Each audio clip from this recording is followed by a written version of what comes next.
Straight ahead this morning, falling behind. American public school students getting a failing grade in math and reading as critics call out mainstream media for not making this a key issue ahead of the election. Reports show 2/3 of American kids are not reading on grade level, with the numbers even worse in math for many school districts around the country. And now critics blasting the ABC News debate moderators for not grilling the presidential candidates on our public education system, which of course affects our country for generations to come.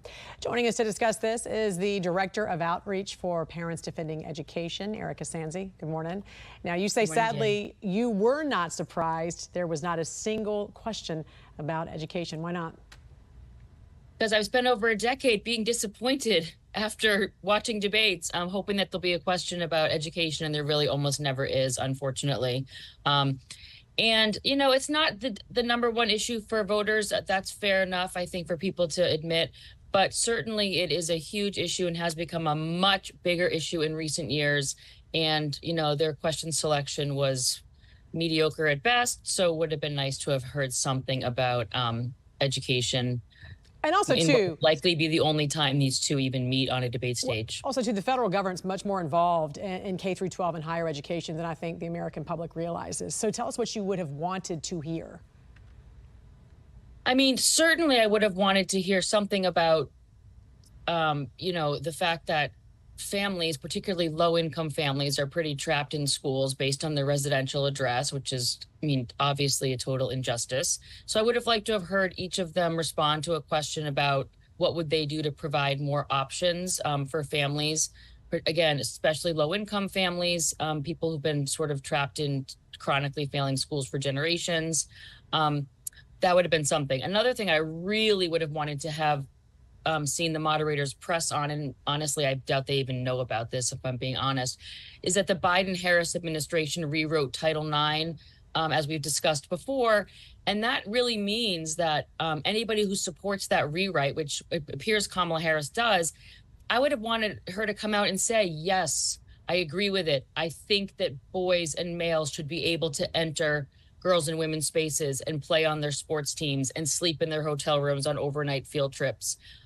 You know, I would have wanted her to say, yes, I think we need to roll back the due process that currently exists on college campuses in cases of sexual assault. I really think it's important to nail, in this case, her down on what that rewrite means, and get her to admit that it essentially guts the entire title, you know, the entire law, and really what it was designed for in the early 70s has been completely erased.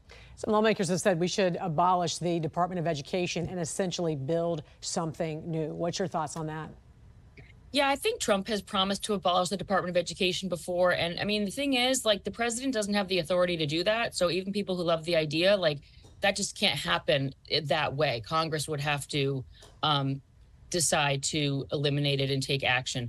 Now, is the Department of Education wildly bad at its job and ineffective? Yes. So does it make sense for major changes to be made there? Absolutely. Largely because when you think about, even if just looking at student loans and Pell Grants, they don't know what they're doing. They're so bad at that kind of thing that falls, you know, it's their responsibility. So it certainly does make sense to take their responsibilities and potentially shift them to other agencies that have a greater expertise in that.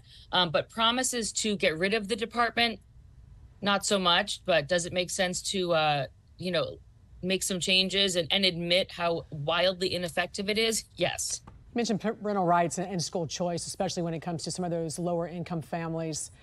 Why do you think we're not hearing more about this when it comes to school choice as a voter issue?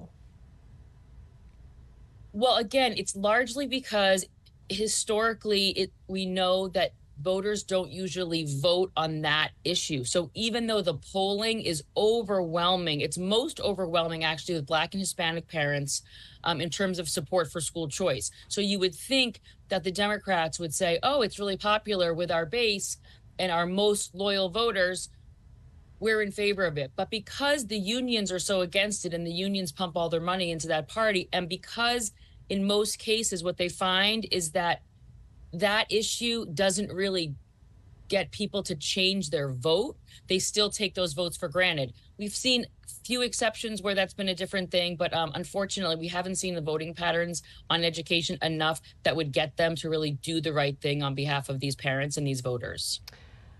Director of Outreach for Parents Defending Education, Erika Sanzi. Always great to see you. Thanks for joining us. Have a great weekend. Thanks for having me. You too.